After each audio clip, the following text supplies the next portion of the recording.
નમસ્કાર. આજે આપણે એક એવી મજેદાર સફર પર નીકળીશું જ્યાં કેટલાક રસપ્રદ તથ્યોને એક નવી જ રીતે જોડીને સમજીશું. તો ચાલો શરૂ કરીએ.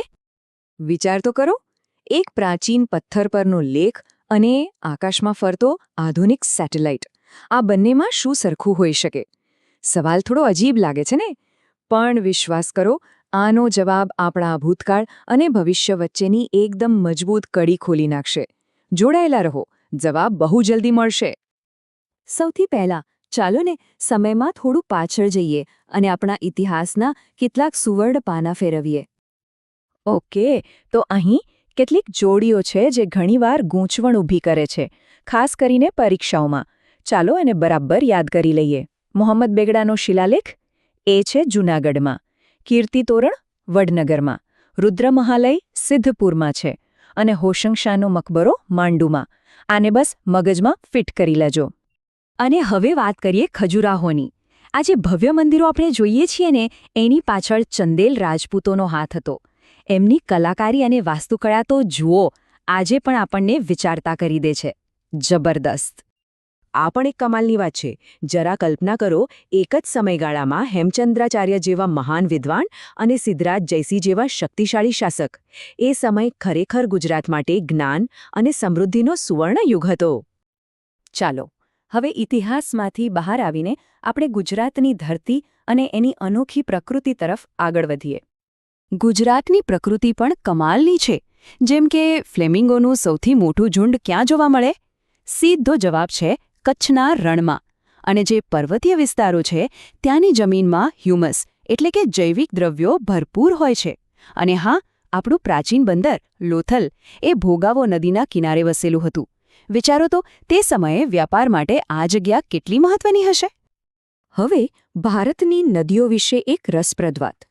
મોટાભાગની મોટી નદીઓ જેમ કે ગંગા અને ગોદાવરી પૂર્વ તરફ વહીને બંગાળની ખાડીમાં મળે છે. પણ નર્મદા એ અલગ છે. એ પશ્ચિમ તરફ વહે છે અને અરબી સમુદ્રને મળે છે. આ જ તો આપણા દેશના ભૂગોળની વિવિધતા છે. તમે ઝૂમ ખેતી વિશે સાંભળ્યું છે? આ એક પરંપરાગત રીત છે જેને સ્થળાંતરિત ખેતી પણ કહેવાય. મતલબ કે થોડો સમય એક જગ્યાએ ખેતી કરી, પછી બીજી જગ્યાએ. પણ આમાં તકલીફ એ છે કે ઉત્પાદન ઓછું મળે છે. કેમ? કારણ કે જમીનને ફરીથી ફળદ્રુપ થવા માટે પૂરતો સમય જ નથી મળતો. ચાલો હવે ગિયર બદલીએ અને વાત કરીએ દેશના અર્થતંત્ર અને સંસાધનોની. જ્યારે આપણે બજાર શબ્દ સાંભળીએ ત્યારે મનમાં તરત જ શાક માર્કેટ કે કોઈ દુકાનનું ચિત્ર આવે, ખરું ને? પણ જુઓ, આજના સમયમાં અર્થશાસ્ત્રની દૃષ્ટિએ બજારનો અર્થ ઘણો વિશાળ છે. એ માત્ર કોઈ ભૌતિક જગ્યા નથી. એ એક એવી સિસ્ટમ છે જ્યાં ખરીદનાર અને વેચનાર મળે, પછી ભલે એ ઓનલાઈન હોય. એટલે કે એમેઝોન અને ફ્લિપકાર્ટ પણ એક પ્રકારના બજાર જ છે. પેટ્રોલિયમને કાળું સોનું કેમ કહેવાય છે? જવાબ સાવ સીધો છે. કારણ કે સોનાની જેમ જ આખી દુનિયાની અર્થવ્યવસ્થા માટે એક ખૂબ જ કિંમતી છે. અને હવે વાત ચાની. ચાની નિકાસમાં દુનિયામાં કોણ આગળ છે? તો નંબર 1 પર છે ચીન અને એના પછી તરત જ બીજા નંબર પર મજબૂતાઈથી ઊભું છે આપણું ભારત. ગરીબી એક મોટી અને જટિલ સમસ્યા છે અને એનું કોઈ એક કારણ નથી હોતું. જો વધતી જતી વસ્તી, બેરોજગારી અને શિક્ષણનો અભાવ, આ બધા પરિબળો જ્યારે ભેગા થાય ત્યારે આ સમસ્યા વધુ ગંભીર બને છે. હવે એક એવો આંકડો જે ખરેખર દમદાર છે. પશુધનની સંખ્યાના મામલે, એટલે કે ગાય, ભેંસ વગેરે, એમાં ભારત દુનિયામાં નંબર 1 પર છે. આ આપણા કૃષિ ક્ષેત્રની બહુ મોટી તાકાત છે. ચાલો હવે અર્થતંત્ર અને આંકડાઓથી થોડું આગળ વધીને કળા, સંસ્કૃતિ અને સમાજની રંગીન દુનિયામાં પ્રવેશ કરીએ. કાર્તિકી પૂનમનો મેળો. આ નામ સાંભળતા જ સોમનાથનું પવિત્ર ધામ યાદ આવી જાય. આ મેળો અને સોમનાથ બંને એકબીજા સાથે અતૂટ રીતે જોડાયેલા છે. દરેક સમાજની પોતાની એક આગવી ઓળખ હોય છે, ખરું ને?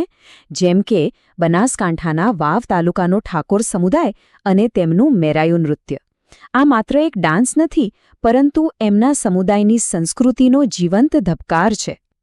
સારું, તો આપણી આ સફર હવે એના અંતિમ પડાવ પર પહોંચી છે. ચાલો હવે આધુનિક જ્ઞાન વિજ્ઞાનની દુનિયામાં એક નજર નાખીએ.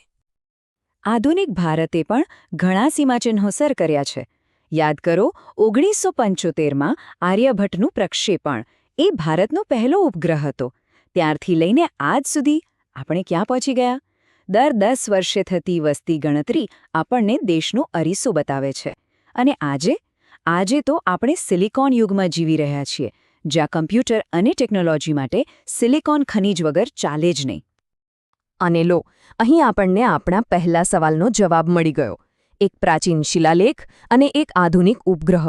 આ બંનેમાં શું સમાનતા છે? બંને માનવ પ્રગતિના પ્રતીક છે. એક આપણને આપણી જમીન અને આપણા મૂળને સમજવામાં મદદ કરે છે, તો બીજો આપણને તારાઓ સુધી પહોંચવાની હિંમત આપે છે. બંને આપણી જ્ઞાનની સફરના સાક્ષી છે.